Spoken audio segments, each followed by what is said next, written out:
And now we encounter our first chapter 18, and that's out of that 18-4, 18.4 section.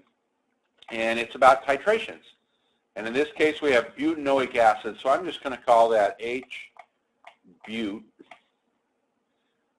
Is titrated with 0.150 molar solution of NaOH. So we're going to make a titration curve, volume of NaOH, and it's the pH over here. And this one, we start with 0.150 molar, and the question is, what's the concentration or the pH before any base is added whatsoever?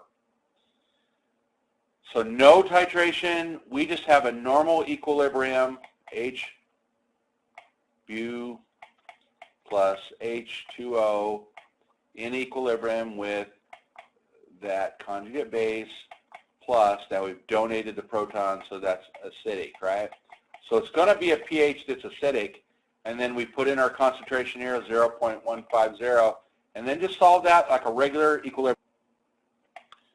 So this one just simply becomes, we have the Ka of that butanoic acid, so Ka is equal to 1.5 times 10 to the minus fifth. That's equal to x squared, because there's an x and there's an x, and this is going to be minus x at equilibrium, 0.150 minus x, but that's small, so it's the usual calculation, right? Our 0.150 multiplied by 1.5 times 10 to the minus fifth equals x squared. Take square root of both sides, and that becomes equal to x, which is actually equal to H3O plus concentration. And this asks for that pH. So you're just going to solve that problem for what the H3O plus concentration, and then take the pH. And that's the answer to that problem. So question 24, when titrating a weak monoprotic acid with sodium hydroxide, then we've got to find which one of these is true. So we want to write down that reaction. It is going to be weak monoprotic acid, and it's going to be plus OH minus.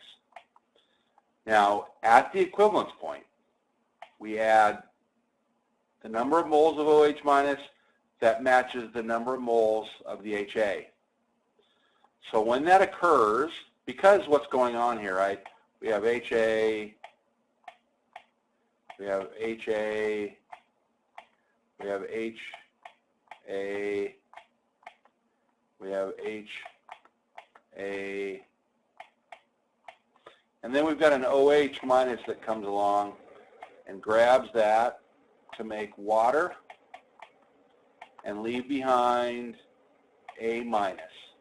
And then we've got another OH minus that comes in, grabs that H, makes water, and leaves behind the A minus.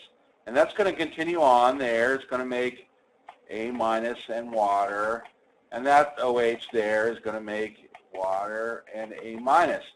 So at equivalence point, when we've added exactly the same number of moles of OH minus as we have HA, the only thing that's going to be in there is just A minus, which is the conjugate base of a weak acid.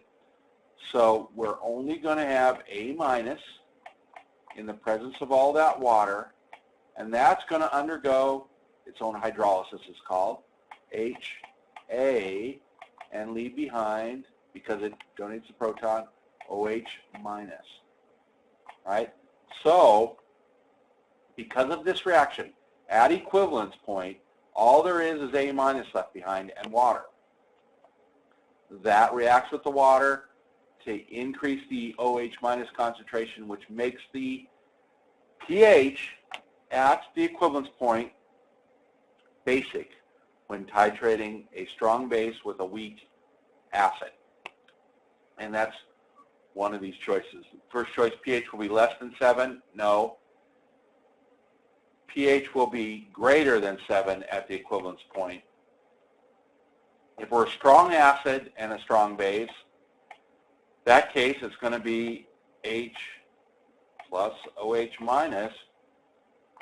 That simply makes water. That would give a pH equal to. But when we have the weak acid with the strong base, all that's left is A minus, and that's going to give the answer to be greater than 7 at the equivalence point.